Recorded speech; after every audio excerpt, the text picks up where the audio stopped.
d'entendre sa présentation. Alors, nous sommes ici ce soir pour la dernière carte blanche sur les nouveaux médias organisée par Femme du cinéma de l'application des nouveaux médias. Merci Jean.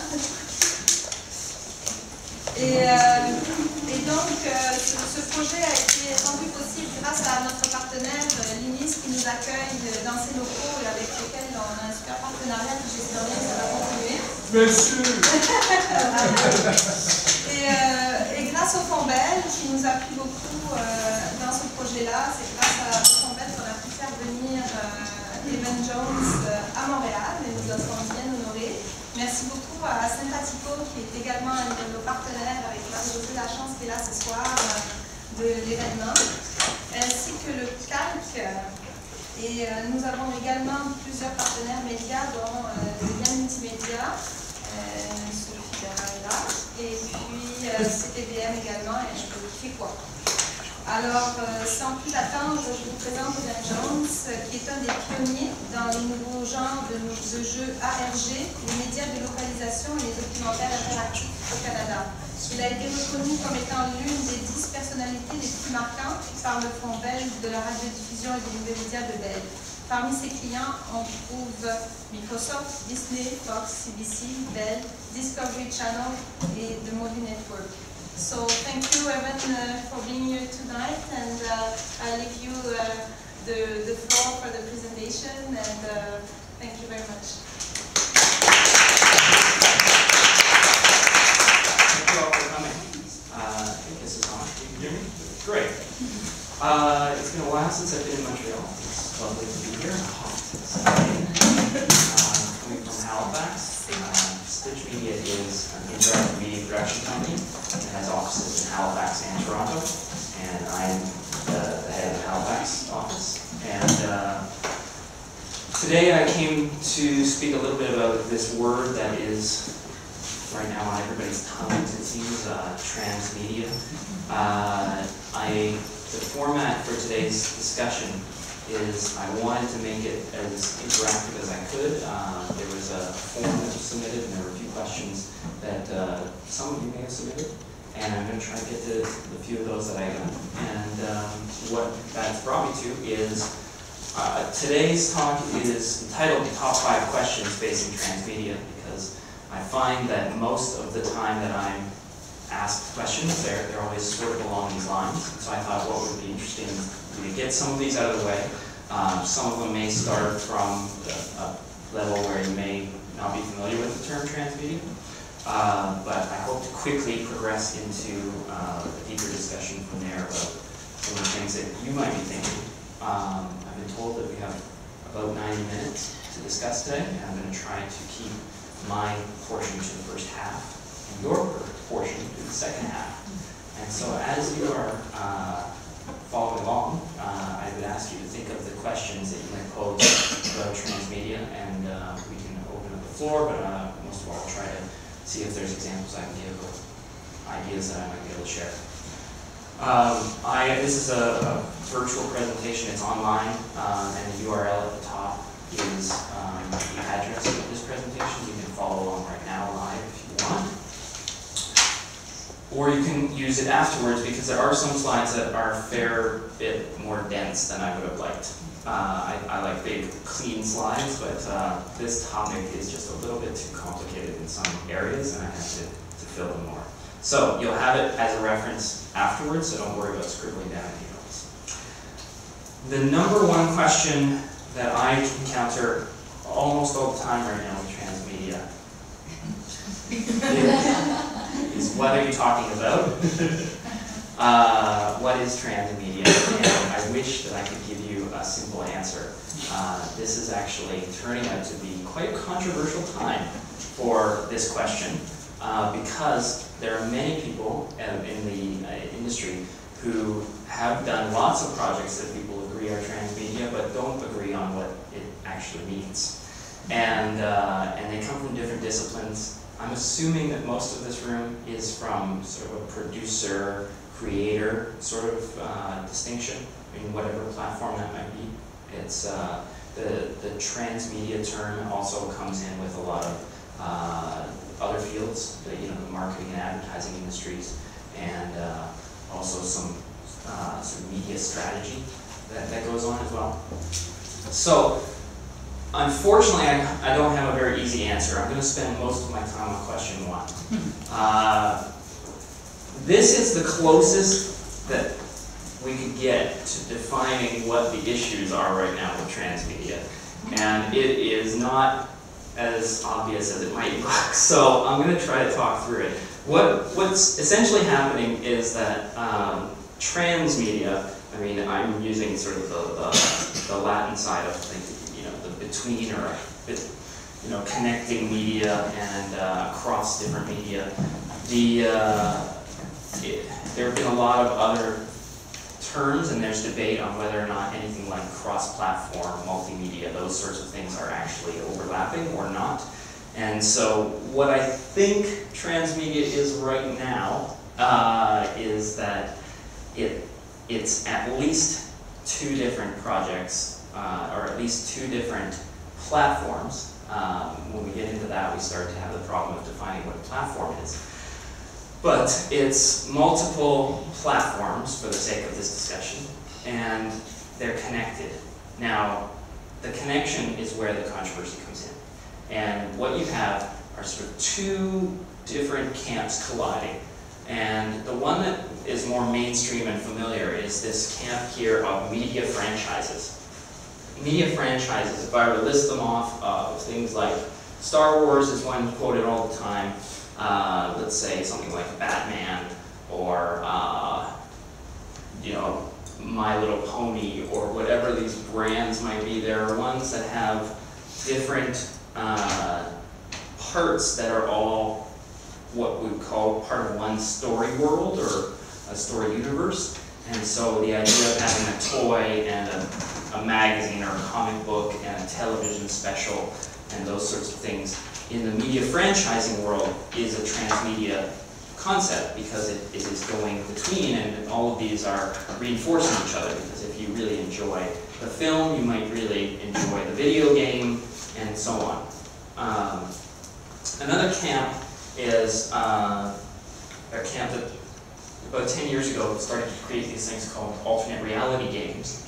That's some of the world that I came from, and what it was is that people started to realize that the internet was really about searching for information and putting it together into a way that made sense. A lot of the internet started off as research, a research tool and a way to understand a topic by sort of searching and finding and linking. And that started to become a really interesting space for me, because stories could start to be told through taking a story and breaking it apart into pieces and making those pieces live on different platforms.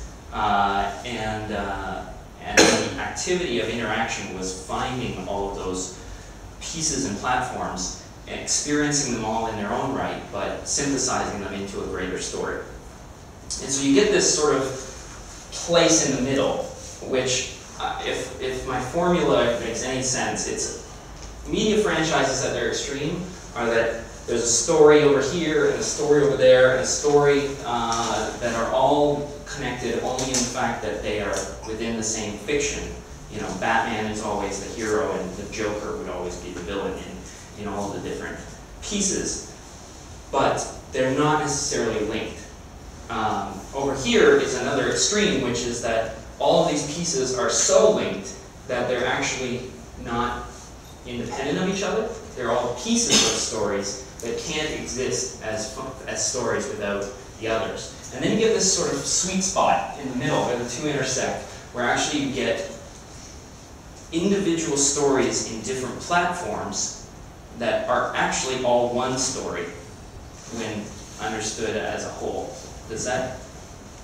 I'm seeing the nod. That's good. So that's what my circles is supposed to get us into. Now, the distinction of transmedia right now, most of the debate is as I label it here, is this transmedia, or is this transmedia, or is this transmedia?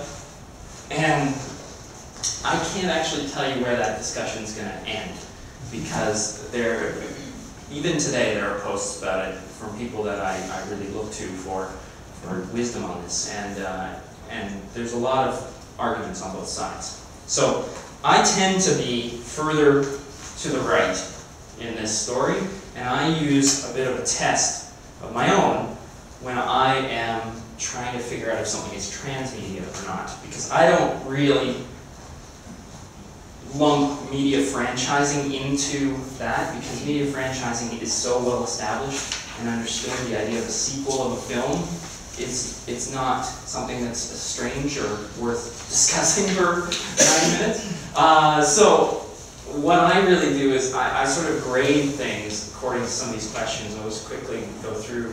The first one is simple, is does the project as a whole use more than one platform? The Producers Guild of America has given a credit to the transmedia producer, and that specifically says that the minimum requirement is 3 platforms. So it's an interesting debate on whether 2 platforms is actually transmedia or not. I tend to believe, yes, media is plural, but actually in sort of regulatory bodies right now, 3 seems to be a vote. The second is each platform used to tell a story or a story fragment? And that's really pointing to the fact that sometimes parts of a project are not telling a story at all.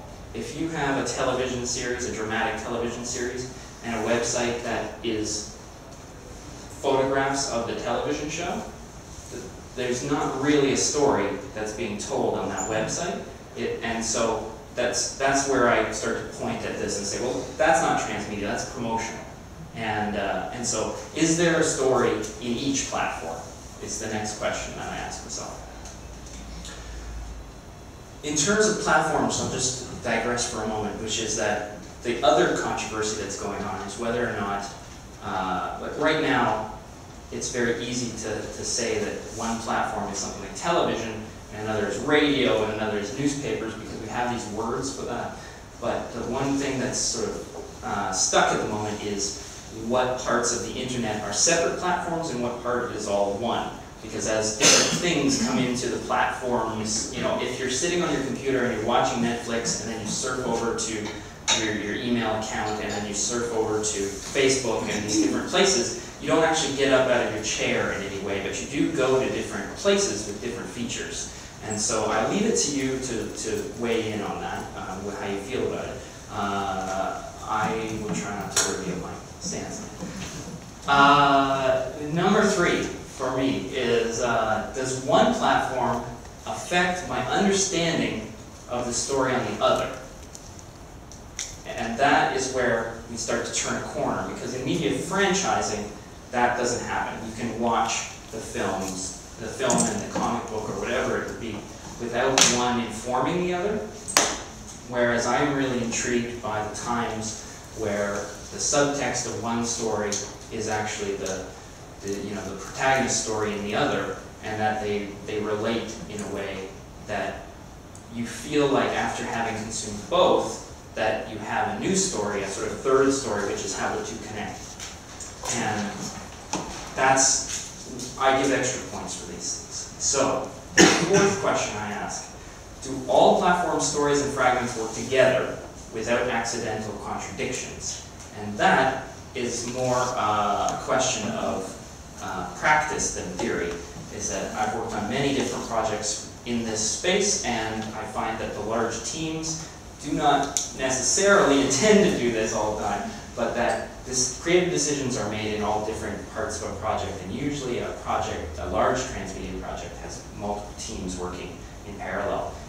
It's really an interesting issue whether or not those teams are coordinated by one person or one sort of overseeing group, or whether or not they're allowed to work and in fact contradict each other. Excuse me, in the storylines. There are a number of times where script revisions in a television production actually affect the interactive story deeply. And then the question is, well, are we going to?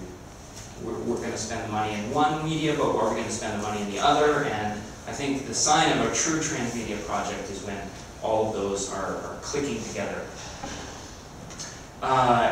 The fifth one is a bit open-ended, which is, do I want to seek out more of the story after the initial platform?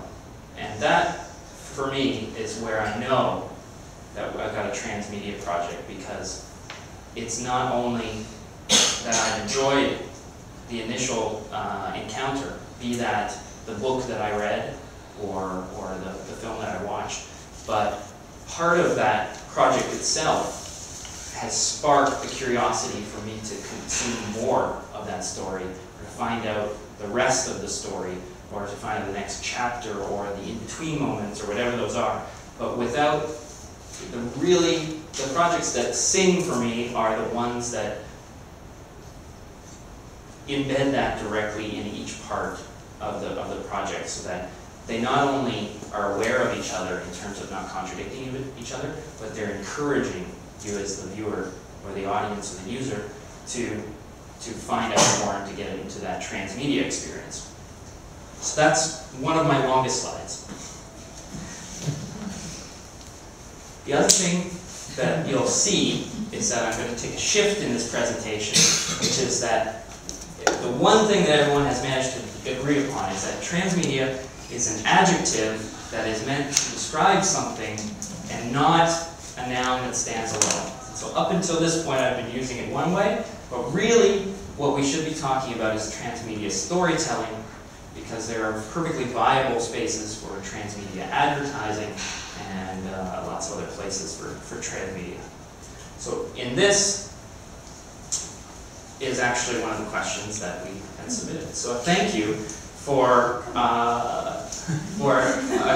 a great question, which is a question that is sort of an elephant in the room when talking about this sort of thing, which is that sometimes the hyperbole about this new buzzword of transmedia really starts to offend in terms of it being almost an attack upon traditional storytelling. The other is that at a certain point you start to think, well, if this is so wonderful, then why doesn't it get used everywhere? Why aren't we seeing it in every single space? And so when asked, is this the end of linear storytelling, with a defiant no, I end up bringing people back to the idea that really what we're looking at is a new tool in the toolbox of storytelling. And I think it's really only emerged because of the affordances of the technology, is that for the first time we've been able to jump across platforms in a way that we never have before, and connect them together and do things that are really interesting. But that doesn't change the fact that we've existed for many, many years with linear storytelling. And I think the interesting thing for me as well is that transmedia storytelling in some ways is actually a way to go back to some earlier forms of linear storytelling where the audience is in fact more involved in the story. Lots of theory on transmedia actually comes from the theater space. But it is important to realize that the landscape is shifting, and that even though we might want to say, okay, well, then if linear storytelling will exist and thrive for years to come, then there's no reason to think about this, because somebody else will think about transmedia storytelling. But what some of these stats are meant to show is just that another question I was asked was, who is the audience for transmedia projects? And what I'm hoping to show with some of these stats is just how staggering the growth has been in terms of the media shift in practices. I'll just list them off here. Is that half of all Facebook users log on every day, which is 500 million people every single day communicating with each other, and the various things that Facebook offers. YouTube gets 2 full days worth of video uploaded every minute, and for the people who have tablets and smartphones, which are not just the Apple sales of millions, but also all the Android sales, 70% of them use them in front of their television with a dual screen experience, where they're watching television and they're surfing or they're interacting with the content that they're seeing. Internet usage has for the first time surpassed television viewing, and I think it's not slowing down. I think that there's an interesting shift that could happen where television through things like Netflix are starting to become more internet-based, but they are remaining television. They're just, it's an interesting space where, you know, it used to be that we could say that there is an audience of transmedia, that they are uber savvy tech people, the early adopters, and I think, you know, when you start to realize that actually the majority of people are using these sorts of tools for a good portion of their day, the question it raises for me is, well, are they telling stories to each other in these spaces? And I would be hard-pressed to deny that there are stories here. I think that lots and lots of this is actually people telling stories to each other. And that's where I think there's a really interesting hook for the transmedia creative. Already question 3. It's great. It means so much is going to come from you guys. And it's a question more about production. One question just in the cocktail hour earlier was to perhaps go through more step-by-step how a transmedia project would be produced. And I'm happy to do that. It's a question of how technical we want to get, but really the thing that I tend to get asked is, well, how is it different? And you know, don't talk about the video creation portion or the writing side, because we understand that part, but how does it differ from what we do know? Some of the things that I talk about are, the first point is that it tends to be a lot more collaborative. I mean that in 2 ways. Is that often the team itself is a little larger when it comes to the creative team, because transmedia production tends to go out into so many different spaces that it's hard to be an expert in all of those spaces. It really makes sense to have an author write your book, and it makes sense to have a filmmaker make your film, and perhaps a web designer to make that website. But what it means then is that it's a different sort of dynamic than perhaps the auteur-driven sort of storytelling, because there may be a collection of people that are all working together, and there are often examples of single people that are driving the teams, but you know, in my experience I've seen that there's a bit more collaboration. But the other reason I mean collaborative is because of the audience collaboration that is afforded by the technology. Is that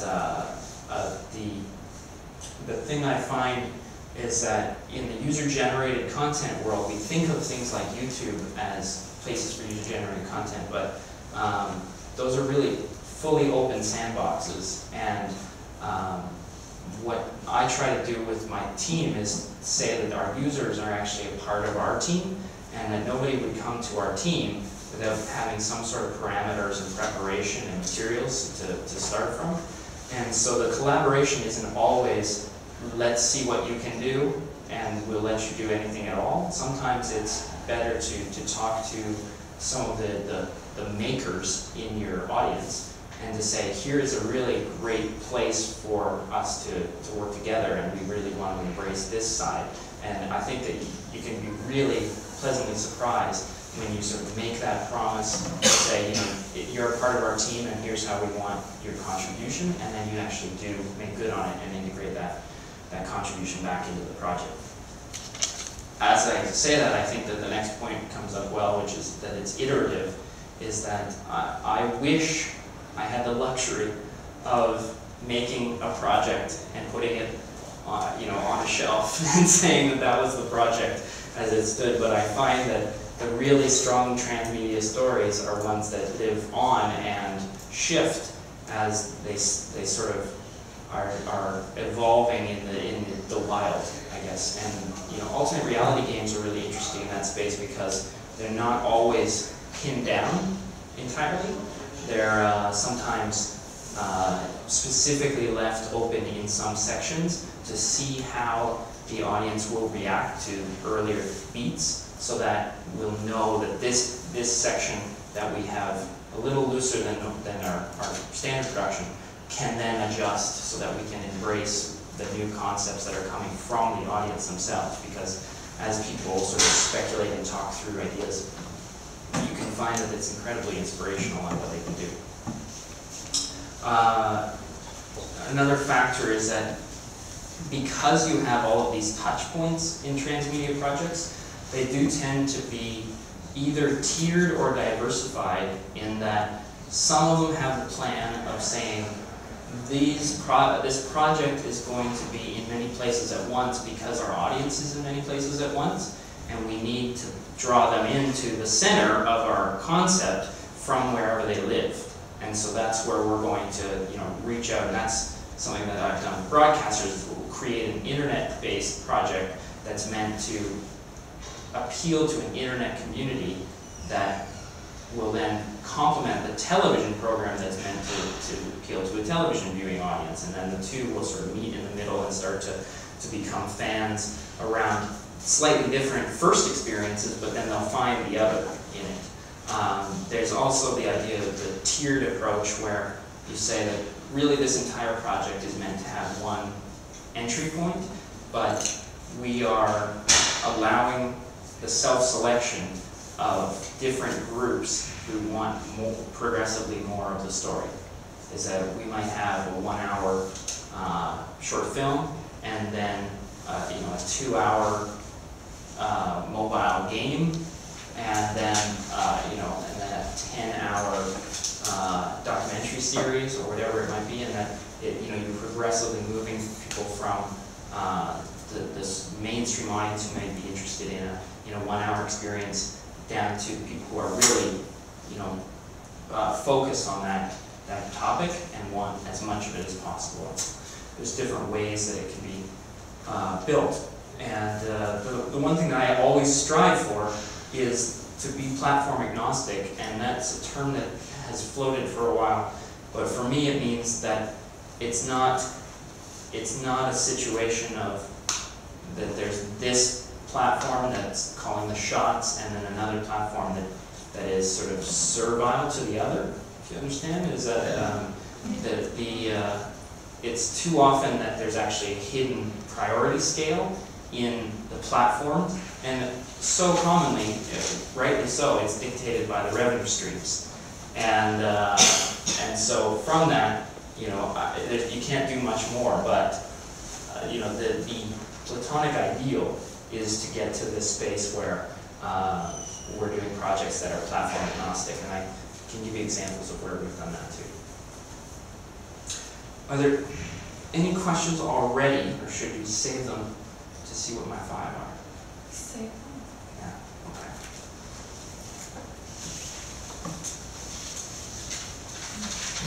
How do I raise money for transmedia storytelling? This is for the producers in the room and the ones who say this is all very nice to talk about, but we do need to pay our bills, and this is not the easiest answer, because right now it's interesting for me, because I think looking at it from the other side, when you look at other media, they are so understood in terms of how their business models operate that it's hard to imagine that those business models didn't exist before the medium did. The transmedia storytelling is in that space right now, where nobody knows the way that the business model is, because no one has perfected it, and I wonder if many years down the line we'll not have this sort of situation where people will just say, well, that is the way that transmedia storytelling has always been made, but there was never a sort of figuring out process. Now, that for me is really exciting from a business point of view, because it means you get all of the different options. I would be remiss in not mentioning that one of the substantial ways of raising money for transmedia storytelling is, in Canada, the selection of funds that are specifically trying to push into this space. some of them are in this room, and I think, I could spend a while listing them, but even in Quebec, it's different than it is in Atlantic Canada, and the landscape is quite broad there. I mean, two major ones are the Canada Media Fund and the Bell Broadcasting and Media Fund, and to have a mandate looking for the innovation side in a storytelling capacity. There are others that I'm happy to talk about afterwards. But what I really like to think of is getting away from that model and trying to link more broadly in what is the value that I can bring to this project. And there are different points at which the value statements come in. The first model is that the value of my project is getting access to it. And that is exactly like a theater charging box office tickets. You cannot be a part of this story without paying me. Subscriptions are even more powerful for things that are iterative and last over time.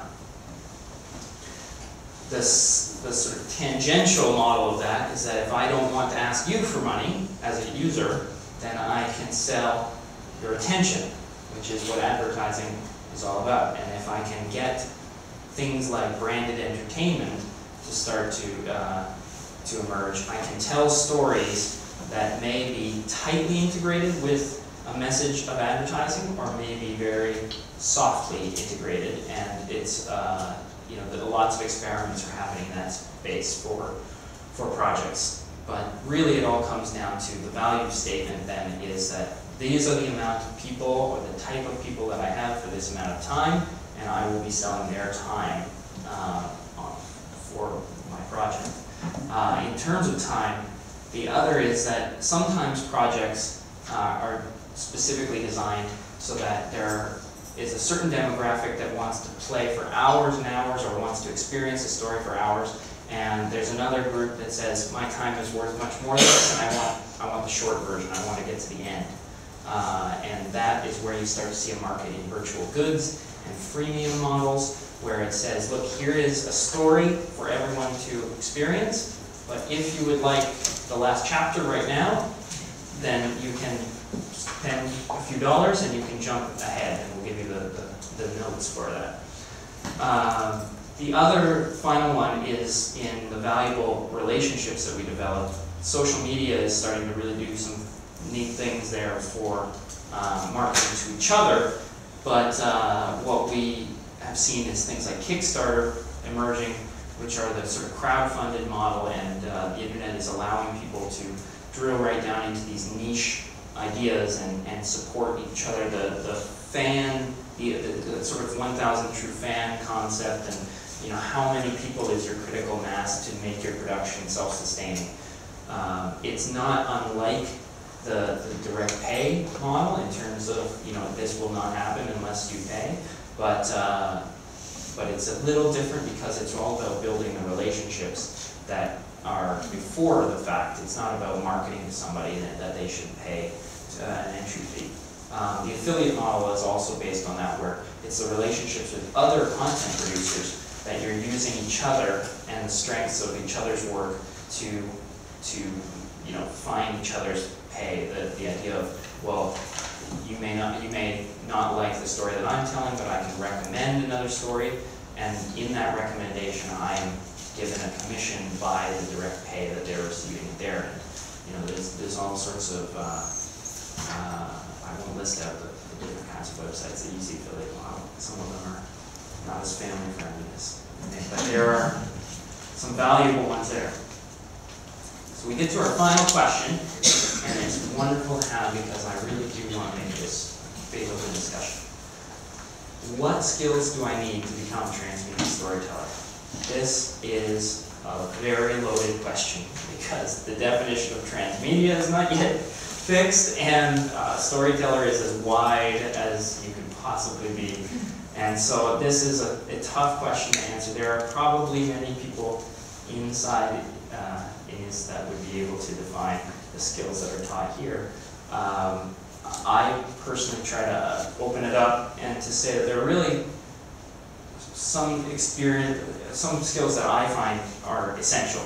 The number one is that you have to have a passion for quality transmedia stories. And this, when I translate it into other platforms, seems to really touch where I'm thinking.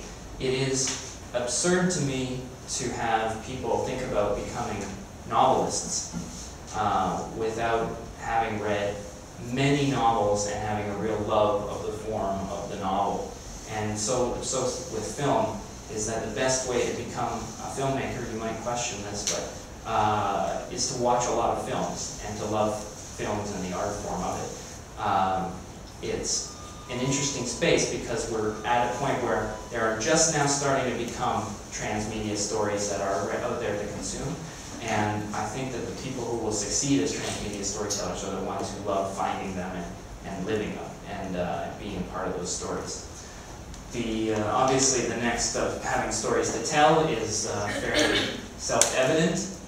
But the third one is as technical as I'm going to get, which is that I think it's important to have enough technical knowledge to understand what's possible in the platforms that you intend to work with. You don't have to know how to do it. Because the fourth point is that if you've got the skill of finding the right people to help you, and you know how to vet those people and discuss things on their level, then you'll find yourself in a space where you don't have to know every single thing. And believe me, to keep up to date on the changing realities of that, I mean, some of the sites out there are right now doing major revolutions, and it just means a reinvention of a project sometimes. So staying ahead of the curve is not so much an issue of being able to implement things yourself. I think that's valuable in some respects, but most of all, I think it's vital for you to experiment with what projects could do, and we spend quite a bit of time in my company doing proof of concept prototypes, so that the next time we have an idea, we know how far we can push and not any further. And you say to yourself, well, this is, as I talk of a YouTube as a tool, I understand fully what YouTube is capable of, not how it works, but what its features are. And in the same way that any tradesperson would understand their tools. So those are the very, very wide open skills, and I really would enjoy having a chance to talk to all of you about that.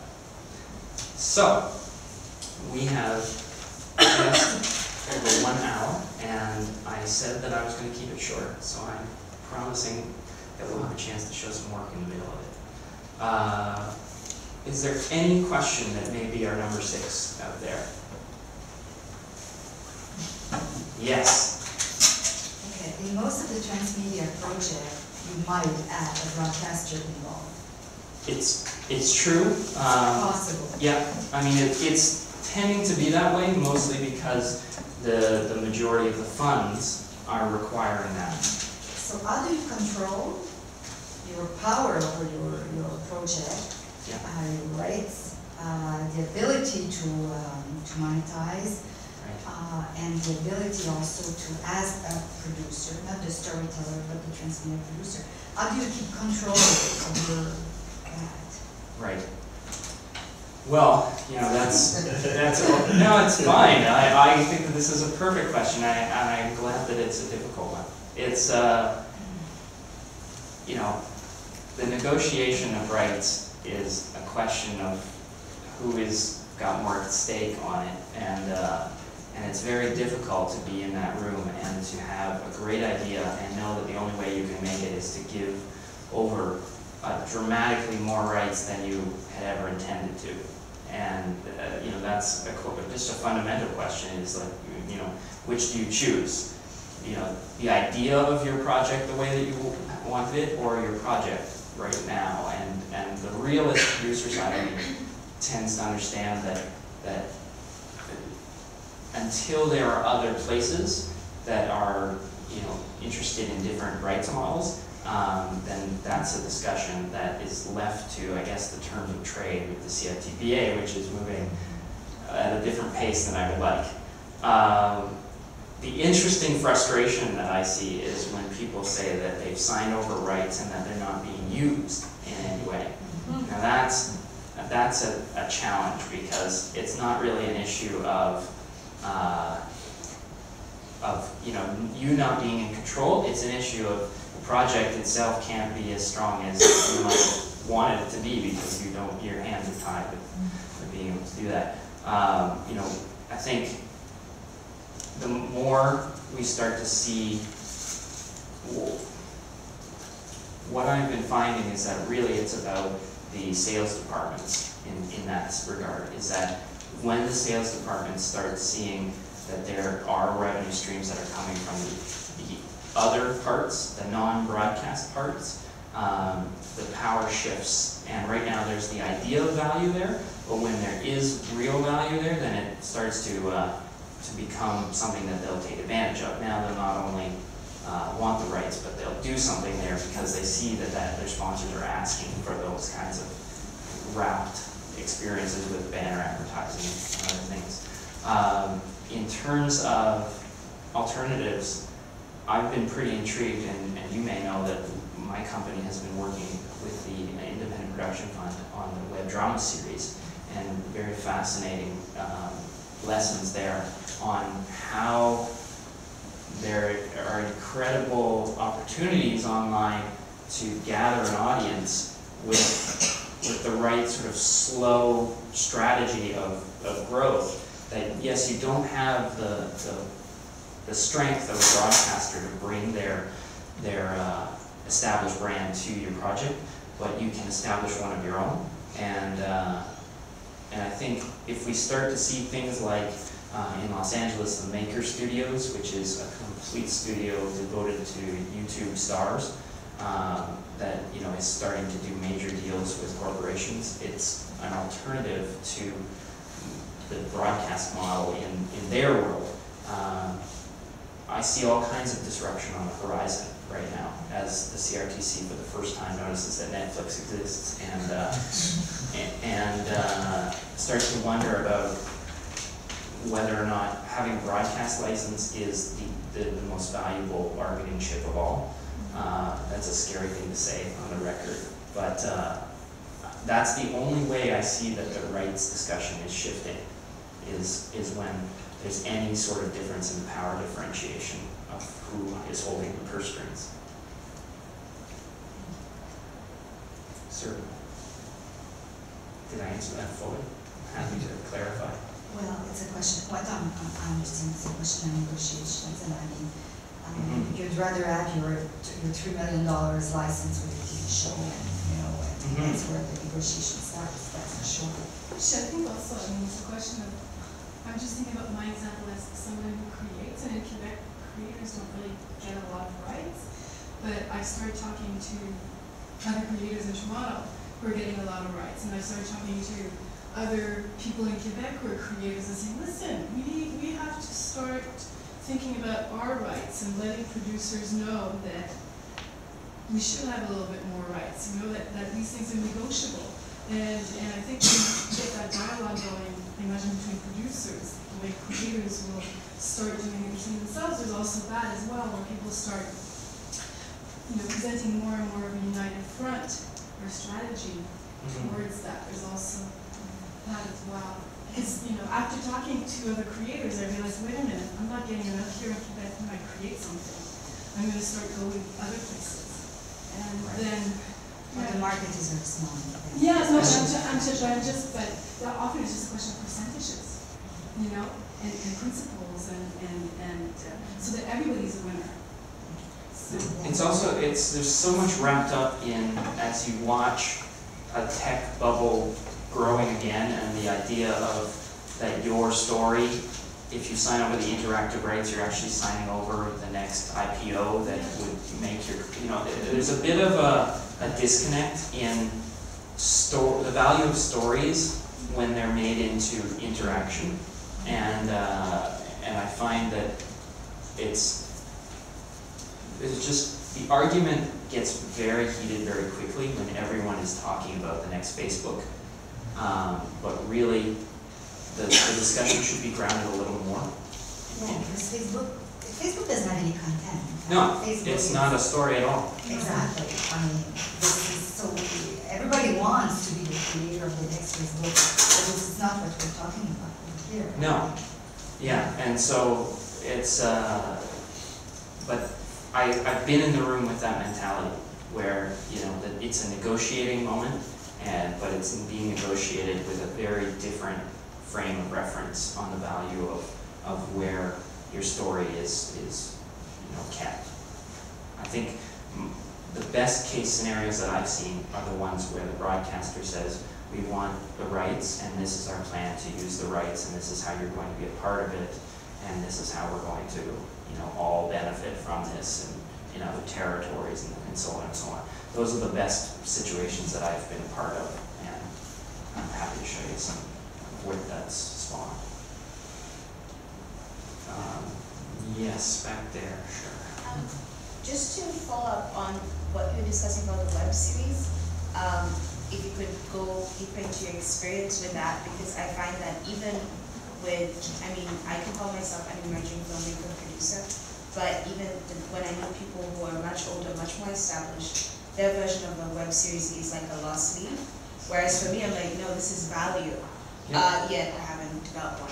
So would you just expound on your experience how that went, specifically about the web series and touch the transmedia environment? I mean, it's just so interesting when you get into the web series space, because you realize that what we think of as a whole industry, you can actually sort of approximate it, never quite as well, but you can do all the parts, you know, like the carriage of it is figured out through an aggregator like a YouTube. The PR side of it can be done by, you know, the creative team or by a dedicated PR team or whichever it is.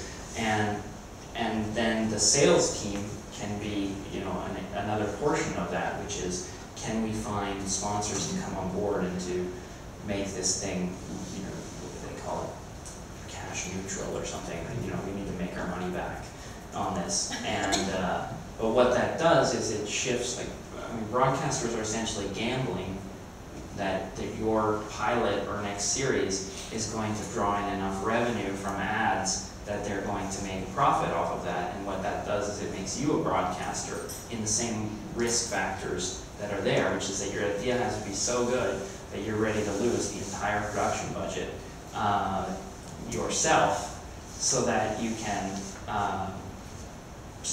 take a chance that it's going to actually make money in the end. And so, you know, broadcasters have done a lot of things like focus grouping and sort of demographics and branding their channels and those sorts of things. And so things like Maker Studios, as an example, have sort of created a larger brand around the studio and not just individual shows. And so when you come, each promotes each other and they feed on each other and essentially are becoming, you know, a channel that has an identity. And it's just sort of ad hoc ways of approximating the same functions that are going on. Obviously, there's more upside if there is upside, and there's more downside on the other. So it's more an entrepreneurial sort of mentality than a purely creative one, because you don't get the luxury of having somebody else take that risk. That's on the business side. I mean, in the creation side, it's an interesting discussion of, you know, where the form is of the, you know, what is the length of these kinds of projects, what is the production value that's required behind them, can that production value exist in the costs of television, or is there a way to make savings there? And, you know, everybody's got to make their own decisions about that. So I don't want to take the floor, but for those who are interested, IPF just launched today a handbook of how to promote and brand your web series. It's 70 pages, but I think it's available on the website of the IPF. And if not, there was also an announcement on the Belfun Facebook page today. And the French version will be available in about a month. So it's everything about what to do with your web series, you know, where to launch it, how to use all the networks. So if anyone is interested. I have a question. Yes? Do you have, you put down examples of quality transmedia stories and projects, and I'd love to, I don't know if you have access to them, or is it part of your plan to show it to us, but I'd be interested in, then the second part of the question is, some that you consider quality transmedia stories that have actually were successful in terms of business model, and that were able to not lose money. In some ways, it's a challenge because most of the transmedia projects that I really enjoy are kind of time capsules because they happen and you're a part of them, and then they change after time. And when you show someone after the fact, they're not a part of that experience. And so, in terms of seeking out the ones that will inspire you, I think the ones that are best for you is the ones that are starting in a week's time, and to keep an eye on portals like that. There are some interesting places to look, aggregators like, I look for things like the Alternate Reality Gaming Network, but there are lots of transmedia bloggers. I look into some games journals, and I try to check things like the favorite website awards because they sometimes feature larger scale projects online. Right now Transmedia is fairly hot, so if you search Transmedia, you may find that people are promoting their new Transmedia projects, and you can hone in on that. What are your favorite transmedia projects? What are mine? Because like me, Yeah. I like Prison Valley. That's one of Yeah. them. Prison Valley is great. Yeah. So what about you? Oh, I knew I was going to have to answer this. What is mine? What inspires you, you know? I'm sure that there were some projects that inspire you. The one that's I've been spending a bit of time with is the one from the Sherlock Holmes feature film. Sherlock Holmes, the one with Robert Downey Jr. and Jude Law, the feature film. The online component did a bunch of really interesting things. One was to split the story between Dr. Watson and Mr. Holmes, and the idea was that you had to play with a friend, and that the two of you couldn't experience the story together. You had to talk to each other about what you had found and interact that way, and it made this really interesting partnership virtually and sort of asynchronously. And then what was also exciting was the way that it became a prequel, is that the story of the interactive experience was the first scene of the film, and gave you so much more backstory than the film afforded, because it was all about a secret society that Holmes was uncovering, but you never really knew much more than, like, this is a cult, and it's bad. And that's what we needed for the action film. But in the interactive, we were able to actually prevent the murder of some of the people in the cult and change the story a little bit and watch it as it gets to the end point, which is the first scene. And so it's just, I was stunned when I went to the theaters because it was really, I already knew everything that was happening because I had seen it. And it was quite emotional in some parts. That's the other thing, is you really know it's working if you're actually starting to feel like, you know, the fear and the pain of a moment or laughing about. We have one question in the back. Have you heard about Polemic from Lance Wheeler? Polemic? I'm familiar with a lot of Lance's work, but I don't know if that one is my first one. The one I've been noticing from him lately is Collapsus, and is it Pandemic? Yeah, oh, I'm sorry, that's Pandemic. Pandemic, right. Yes, at Sundance, I know. Sundance this year. So, you know, that's another example. I mean, I think that you needed to really be at Sundance to know exactly what's happening, but you get reports from other people. And, you know, to describe that project, it's the idea of, you know, actually mimicking a pandemic's growth through the social media channels so that the people that you encounter are actually infecting each other, and you're starting to hear their stories, and people are role-playing within this constraint of there's an unknown pandemic growing at Sundance right now. And so it was a really interesting project because it was controlled in time and space. It was like this one town during this one period of time, and so with those controls it gives you a lot of extra latitude to be able to tell stories because you know who your audience is, because they're all around you right now and you can react to that. So yes, pandemic is definitely, I mean, most of Lance's stuff is pretty good to catch up on it. And the thing that Lance has done that's brilliant is the workbook project, in which he's interviewed and collected a lot of different people's advice about the creation of these tools, and really candid discussions there. It's sort of a, I don't know what its counterpart would be in any other media, but it's a great Bible for finding out what's new in the transmedia space. Thank you. I was wondering if we can expand a little bit on what you were saying about temporality, time, and duration of the transmedia experience, and that the film, film is a 2-hour experience. You can watch now, you can watch it in 10 years, it's archived. And most of ARGs, usually what we see is, oh, we have this demo video after the experience of people finding clues in the city and blah blah, but it's too late, you missed it, it's already done. Right. So, and it's because it's interactive and collaborative and community-based, it only has value as long as the community is being fed and working together. And how do you plan for, what's a good timing, what's a good duration for an ARG or a transmedia component attached to a film, for example, or is it more something that's closer to a live TV show model where it only has value when it's happening now? How do you see that?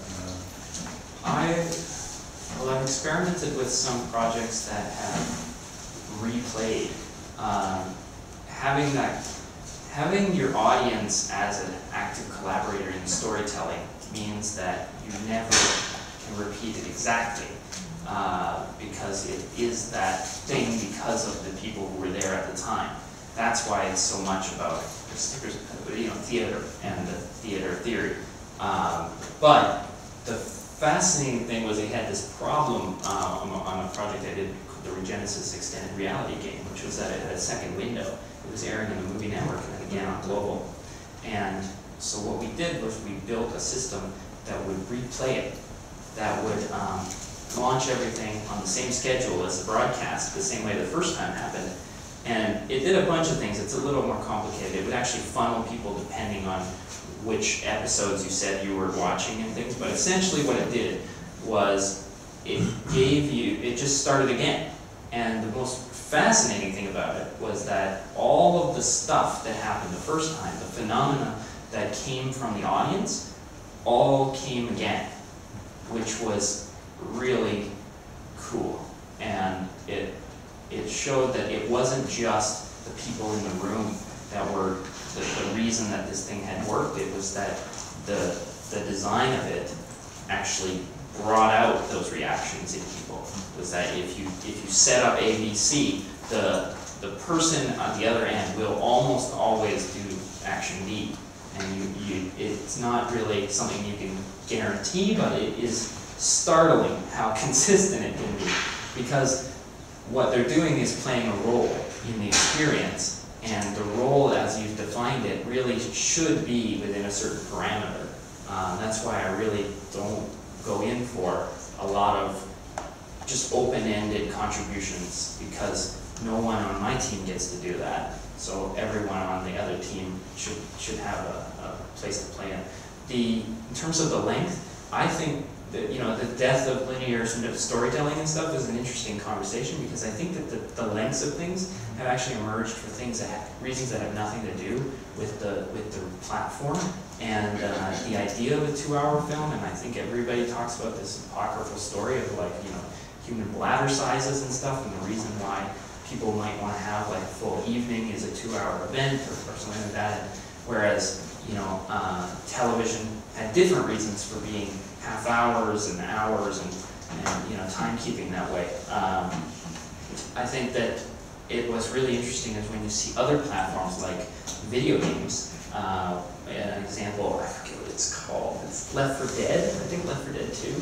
The sequel to Left 4 Dead. I think it's a zombie attack game. Anyway, what they've done is they realized that people want to have a after work 90-minute experience. And so they've designed the levels of the game to be playable within a range of about 60 minutes to 100 minutes, and that you're approximating an evening's viewing of television in that activity, because people were really frustrated by these epic games that you just had to pause in the middle to go to sleep.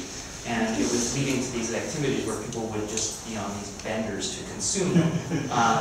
But really, designing for the human elements are interesting, and it means that, yes, there are going to be new formats that the web has produced that we didn't even know were out there. The tolerance for the 30-second video spot, the kind where it can be like, hey, look away from your work right now and check this out and laugh for a second and then go right back to your work.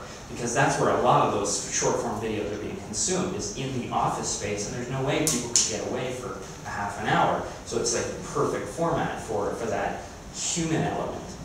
In terms of the length of alternate reality games, a lot of mine have been predicated on the fact that they're coupled with a rollout of a marketing campaign.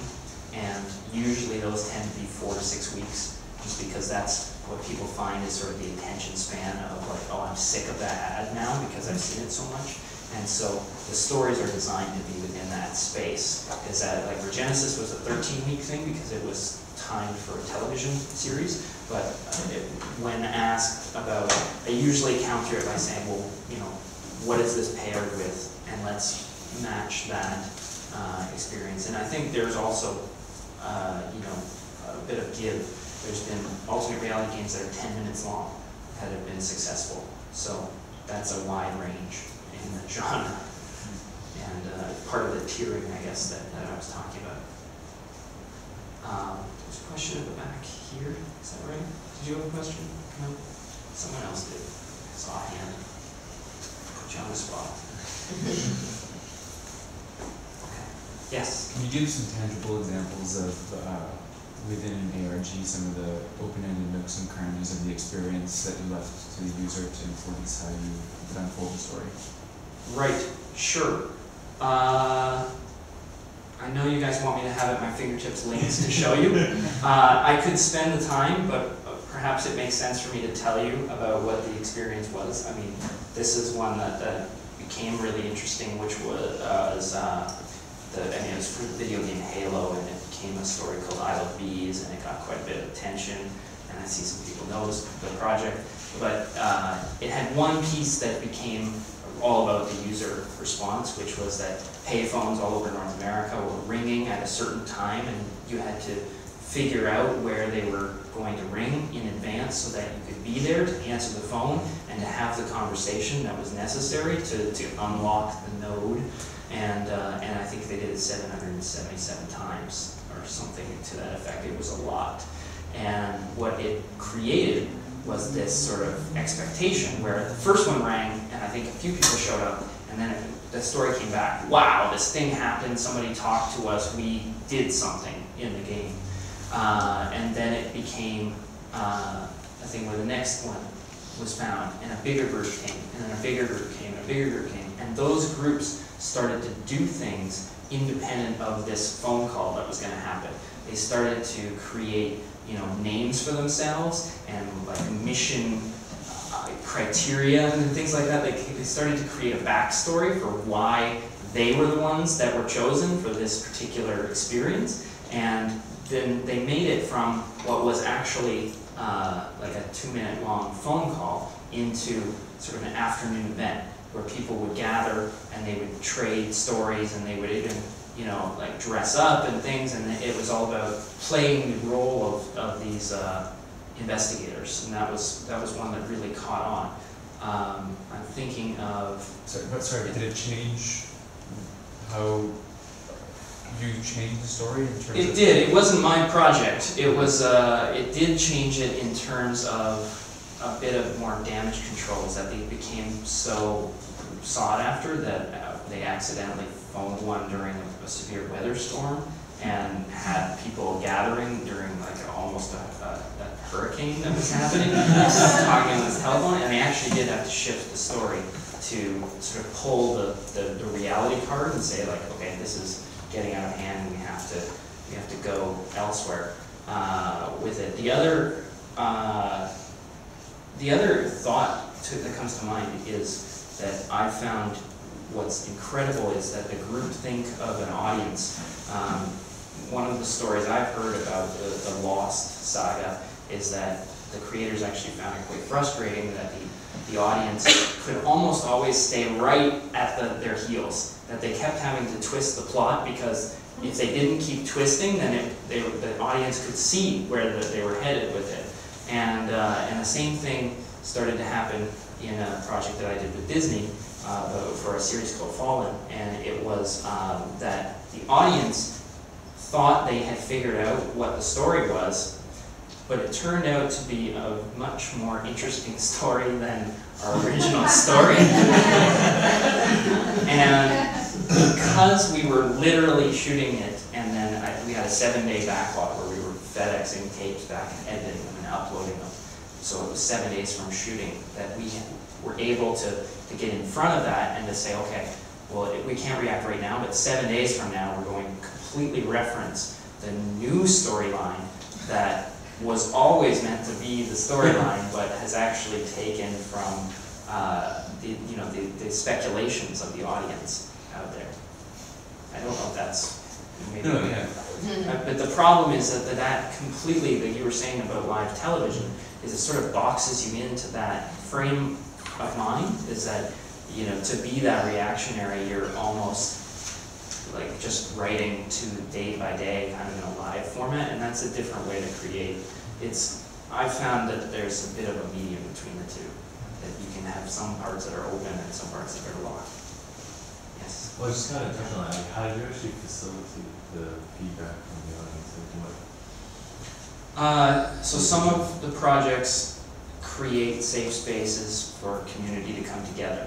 I'm working on a project right now called the Drunken on Drugs Happy Fun Time Hour, and it is a new project from the guys formerly known as the Trailer Park Boys, and it is all about drugs and drinking and being in this crazy hallucination. But the fictional town of Port Cockerton is actually a place where the community can join, so you can become a citizen of Port Cockerton, and once you are, then you're communicating with each other via chat rooms, and so the live chat rooms are happening during the show, and then the discussion boards are happening in between the episodes. And what it means is that now that we've got a place where we know that the fans are gathering, then we can watch that space and contribute to that space. The idea of community management comes into play, where every once in a while the boys will create a video in response to the audience, and we'll also have the writer that will be sort of writing jokes in and around what the audience is talking about right now. So you do have to have that kind of feedback loop in your plans, that you have to be watching what your audience is going to say. It's sort of like reading the reviews after the fact and updating. Do you have a question? Hi. Do you have arguments to convince TV producers or broadcasters to do an ARG for their show? Because it's really, often it's hard to convince them. Yeah. Because it's too less people, too many, Yeah. not enough people. Not enough people. Yeah. Yes, you want to hear my argument? Yeah. Okay. I have seen how few people it can be. As you start to ask more of your audience, you lose the portion of your audience that doesn't want to commit to that level, and that's normal.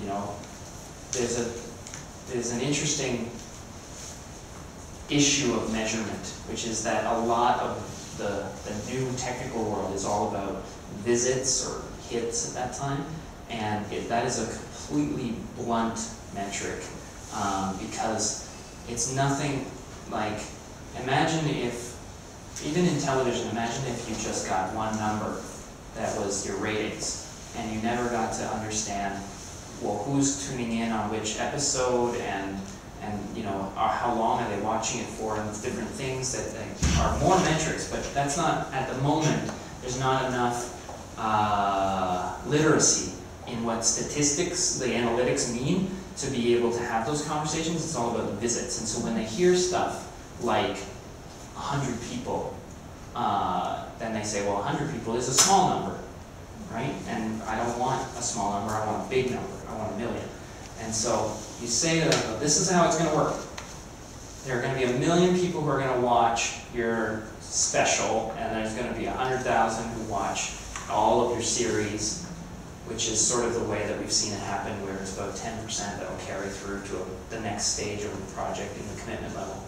And then there'll be 10,000 people that will go to the website, and about 1,000 of them will register, and about 100 of them will play the story through in the interactive space. And that's how you get from 1 million down to 100 very quickly. And what you see is eyes glazing over, but they don't really understand the way that it's working, is that there are 1 million people who care very little for this project, and that every stage that you're dropping to 10%, you're almost equivalently multiplying the engagement level of those people by another 10. So I really believe that 100,000 people watching 10 episodes of a series is equivalent to 1 million people watching 1 episode of something. And in the same sense, you know, 1,000 people who are able to register their personal information and become a part of your team is different than 10,000 people who stopped by your website because they saw an ad and they clicked on it and then they left. And so my argument is twofold. One is that we need a new form of measurement, which I feel is the number of people multiplied by the amount of engagement that they have shown for this project, and that should be the measurement of the total. And the other is that the internet has turned out to be an incredibly easy place to influence. All you have to do is care very deeply about something, and then you become one of the tastemakers of the internet. And it's really a question of who cares the most, because people who devote themselves to a particular niche can really take that niche, and you see it all over. What's fascinating for me is that broadcasters don't realize that the 100 people that are left are the people who run the internet. And I don't really mean that too lightly, is that everyone who just looks doesn't count on the internet, because they're just hidden traffic numbers that the broadcaster gets. But the 100 people are the ones who write stories of fan fiction within your story universe that then link back to your brand, and then they illustrate things and they tell their friends about it, and they proliferate your story. And if you can give them back the level of engagement that they're giving you by building a very deep story for them, I feel that their influence in the place where it matters, which is search results, will be very different than if you just spent a whole bunch of money on 1 million people for a day. That's my argument. Yes? Don't you think that you reach another audience as well? An audience that you don't reach on TV, for example? Or? Yes. And it's interesting to have those conversations where they say, the television show is for men aged 30 to 50. The website is for men aged 20 to 30. And you go, really? I mean, why are we doing this? Why are you not? But what they're hoping is that the whole project is going to be 20 to 50, and they're going to have a much bigger demographic out of it. There are different people on the web than there are on television at any given time, but I think that it's a challenge to try to be different things to different people. And so what I guess I would say is that you can find people that have done things like they just aren't watching television. Like, it's hard to reach. You're not just competing with the 500 channels, you're competing with all the other, the video game or something too. And so people are online. If you can find a way to target them, to even just make them aware of the project that's happening on television, where they wouldn't have known before because CTV is only advertising in the CTV channels universe, then I think you've done a great success in terms of raising awareness. But even better is if you can give them an experience that convinces them that the other platform is going to be equally as good, you know, and you create something native to that space and say, we wanted to reach out to you here, now we're going to, if you're, and in the same way that I was saying, you know, you leave them wanting to get out there and seek the rest of the project. So you create something that's not promotional, but a taste of the larger story. It's a gray area, because it could very easily be talked about as promotional. Yeah, so it's a tough line just to walk, very narrow. That would have been my question. What is the difference between a project that is well promoted strategically and a transmedia project? Because if you want to promote your project well today anyway, you have to go through different platforms. You have to be transmedia. So it's the identity crisis of storytellers right now. Is that storytellers are finding they're very useful marketers as well, and that the two are interchanging. I mean, you know, Stitch Media as a company is wrestling with that right now. You know, we have finally decided that we really only do one thing, which is interactive stories. And so, if it's interactive and it's a story, then it doesn't matter who asked for it. If it's a brand that wants it, we're branded entertainment that day. And if it's another producer, we're a collaborator in that sense, we're a broadcaster. I think right now, it's really blurring those lines a lot. I think the only way out of that trend is if somebody steps up and offers if people start to get sick of branded entertainment and somebody sees a market there to say, I'm creating a transmedia space that is brand free and perhaps it's worth paying to be there so that you forgo those messages, but you're going to get quality stories without that. I think there could be a niche there, but I haven't seen it yet. I'm not sure that every producers and creators really understand the difference between transmedia and multi-platforms. Am I right? Oh yeah. Yeah. Could you explain to us? Because I wish I knew there's some mistake clearly. here. I mean, unfortunately, a jaded answer. Because that's too Terms bad. are going in and out of vogue, it seems, and you know, it was multi-platform for a while, and now it's transmedia. But I think transmedia, for me, I try to use the shorthand of thinking about transcending. It's not the root of the word, but I try to use that in my mind to think of that transmedia projects are larger than the sum of their parts, whereas multi-platform are parts that add up to exactly the same thing as the. Well, multi-platform is really cross-media. Only Yeah. that.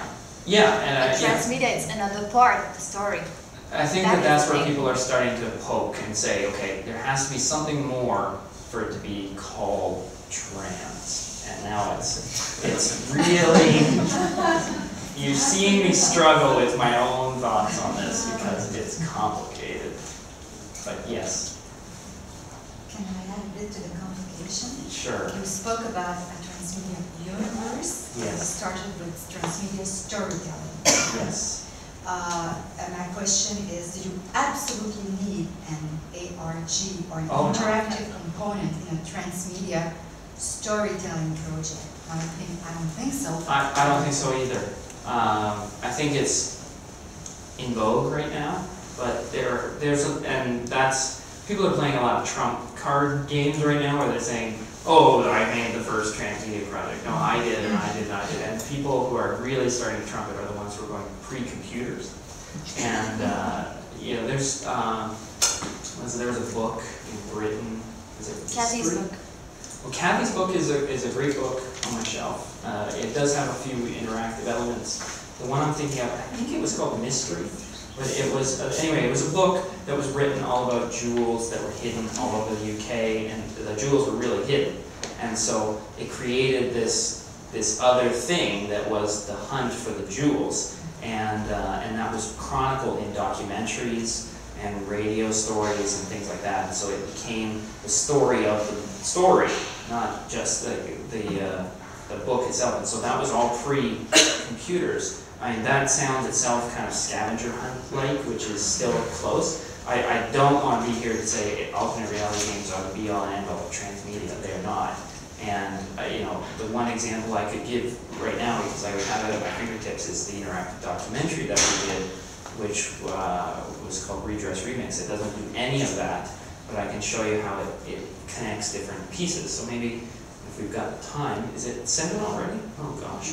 I'll leave you with one project, but Maybe yes. ask one more question. Sure. Going back to the project that you mentioned where you had to restart it because it was timed with the broadcast window. So I don't know the project, but I assume that there's kind of like a beginning and an end to it, so you could sort of like replay that whole thing. Yeah. What did you do with people who would have maybe just discovered the project in the middle Right. of the series? How do they enter? We had that all the time, and we created something called The Story So Far, which was the first place that you got funneled into, where you had to quickly catch up, and it linked out to all of the original source material, but it was really a synopsis of what had occurred, and it was as if one of the characters in the story was chronicling the adventure of the players. And so we did have to rewrite that story so far each time we ran it, because the story was slightly different. We could use it as a template, but different people would discover different things, and they would get credit as a part of the story then. And so, essentially, episode 11, you come to the website, there's 11 episodes of the story so far, and then you're into the next one. And then there's other ways where, in the second season, we ended up designing it so that the first couple of tiers were completely story independent. They were more about like training you and getting you to understand the world of this space before they would dump you into the episodic part of it. And so, in that way, it was meant to like prepare people for that transition, where the story so far would be maybe a bit overwhelming as a first thing to encounter. And what about the channels like Twitter and Facebook? Did you flush and raise those channels if they're in the second broadcast? It's bizarre, but we were able. I mean, that project was sort of pre those things, but it was a different world. But the interesting thing is that we still had chat rooms, we still had bulletin boards and stuff where they were archiving and stuff. And people were really, really good about respecting other people's play. Suspension of disbelief almost. Yeah. Like you get that guy who'd be like, hey, here's how it ends, or something, you know, and then everyone would be like, well, you're an idiot. You know, why are you doing that? And that's not an enjoyable experience at all. It was sort of crowd controlled that way. So, because we've been talking a lot about alternate reality games, I'll try to give you the antidote right now with a project. And the reason that I want to show you just this one is because it just, I'm going to brag a little bit. I just won an award. The United Nations gave this project a World Summit Award this week, and so I'm hoping that it works. Hi, this is Redress Remix, and this is where you'll hear stories about people who struggled for an apology and redress from the government for years of racism against Chinese people. Redress Remix explores questions raised from the past discrimination and current apology. You can find the video clip answers through each panorama. Explore these panoramas to learn more about the redress, why it's a Canadian issue, and what it means to you. You're an important part of the site, and once you've explored a little, you'll have the opportunity to give your opinion as well. Just turn on your webcam and speak your mind, and you'll become part of this living documentary. It doesn't matter if you're directly affected by the head tags or redress. These issues are universal. Use Redress Remix to learn about the issues and tell us what you've got to say. Your voice is important.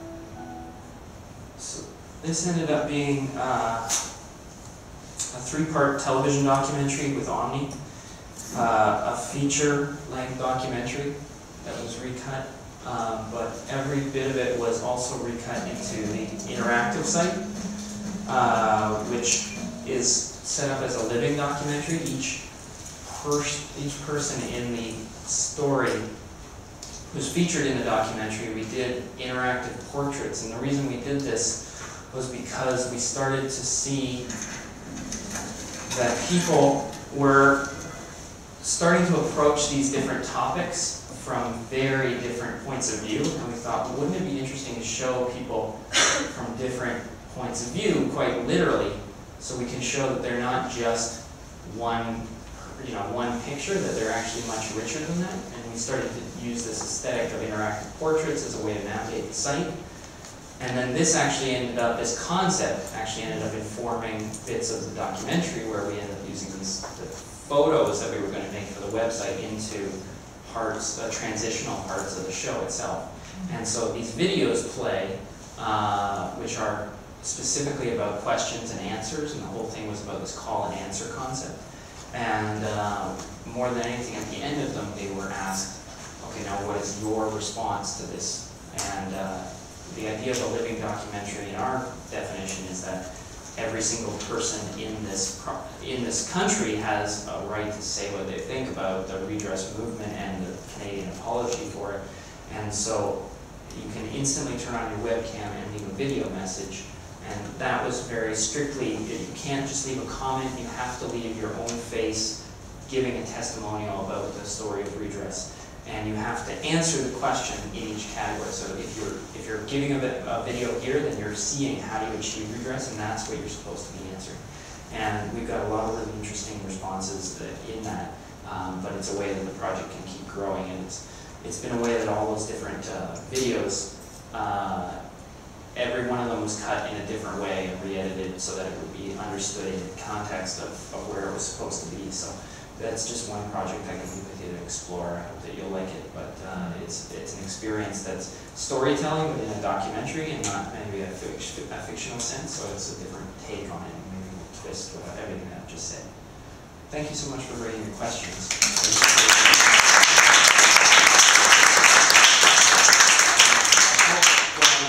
Talk afterwards. If you've got any more, please say hello. I've got lots of cards and chat again. Thank you. Thank you. Thank you very much. Merci beaucoup pour la soirée. Puis j'espère qu'à l'automne, on va être capable d'en faire des nouvelles. Alors regardez un peu le site de CTLM si vous avez des informations. Merci bien.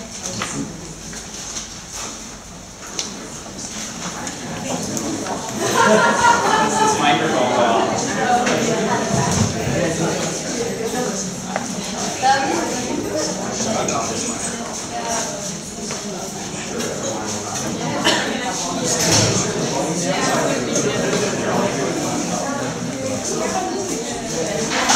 Thank you very much. No, I just want to say thank you guys. Welcome to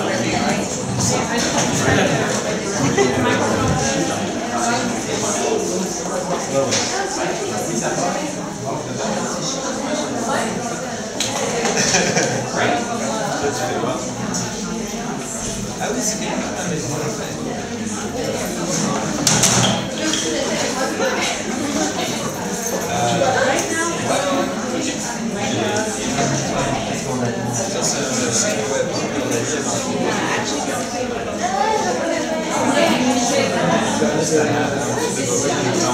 À l'an prochain.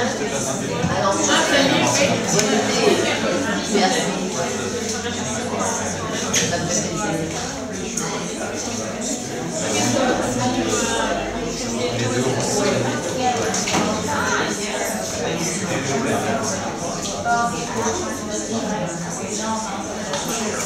Oui.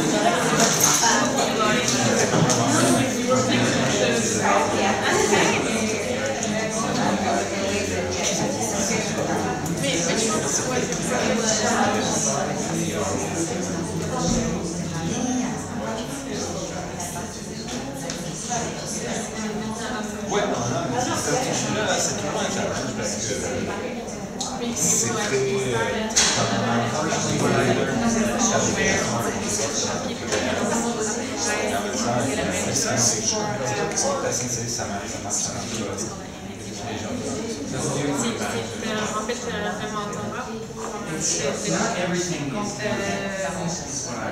c'est vraiment avoir une personne qui peut t'accompagner pendant un an, qui peut appliquer. En fait, un plan de carrière ou juste t'accompagner avec ta carrière. Des fois, il y a des moments, des défis, il y a des trucs, puis c'est bon d'avoir une qui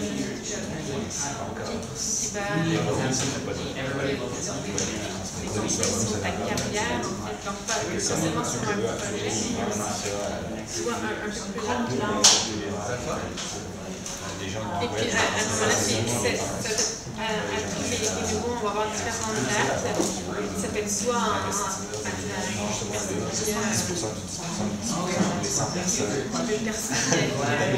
technique, en fait, ça peut être en média, en télévision, en cinéma.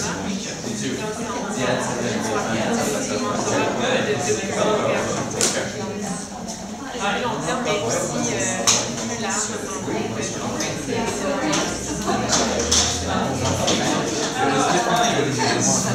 Excusez-moi, je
J'ai vu moi à travers le que déjà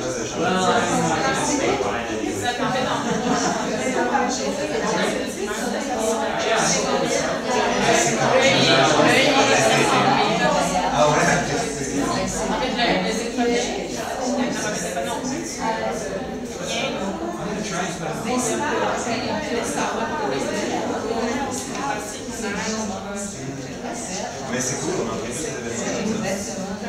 Great. Oh yes.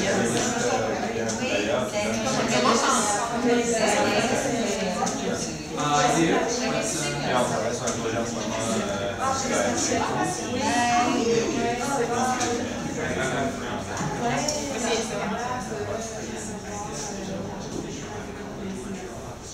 Thanks too. Surtout aussi d'avoir des gens qui parce que Ouais, c'est Montréal.